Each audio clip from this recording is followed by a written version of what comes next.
Generally speaking, in Somalia, the food security is made bad and worse through the years by the adverse effect of drought and climatic shocks, but also compounded by the effects of conflict and clashes in many of the regions that the ICRC works in South Somalia, and particularly in southern Somalia, where the conflict is at its most acute.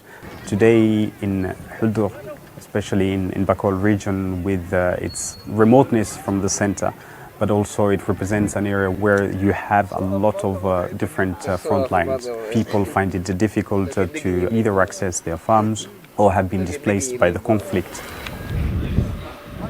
Hudur Hospital is the only available health facility that is somewhat semi-functioning in Bakool region and throughout the region. Unfortunately, the hospital staff can only treat minor emergencies and basic medical practices.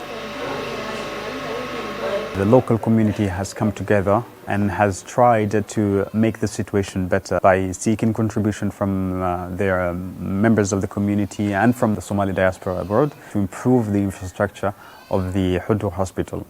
It's very nice. It's very, very, very well built, and I think it could become a very well functioning hospital that can provide access to quality healthcare to the community and to people who have been affected by conflict.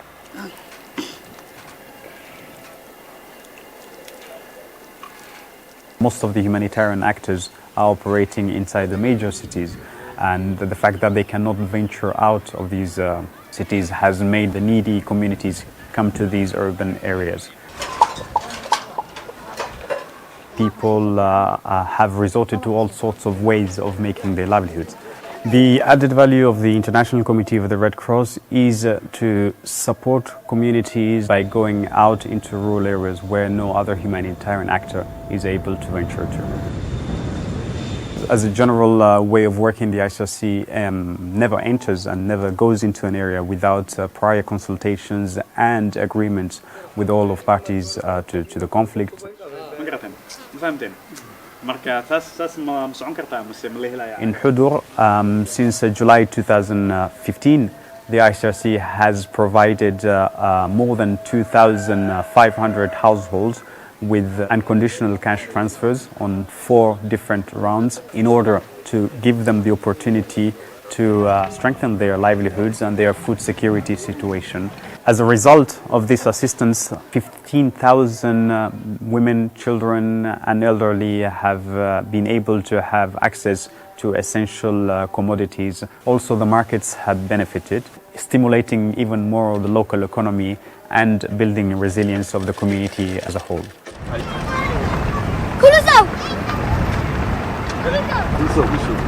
I was born in Somalia, and I left the country just before the civil war as a child. It's an incredible advantage and in fact a privilege to be able to support one's own people in times of need. Having been able to work in different areas and different contexts, I've had the opportunity to have close proximity with people and to feel empathy for suffering people and their needs. To do the same in a country whose language I speak and people whose culture I understand as my own gives me the opportunity to respond to the needs of the population in a much more pertinent way than otherwise would have been the case.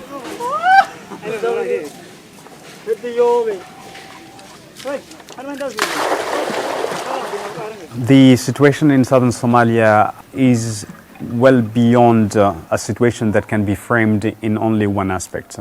Unfortunately, over the last almost 3 decades in southern Somalia, there has been several successive waves of conflict, drought, and so on.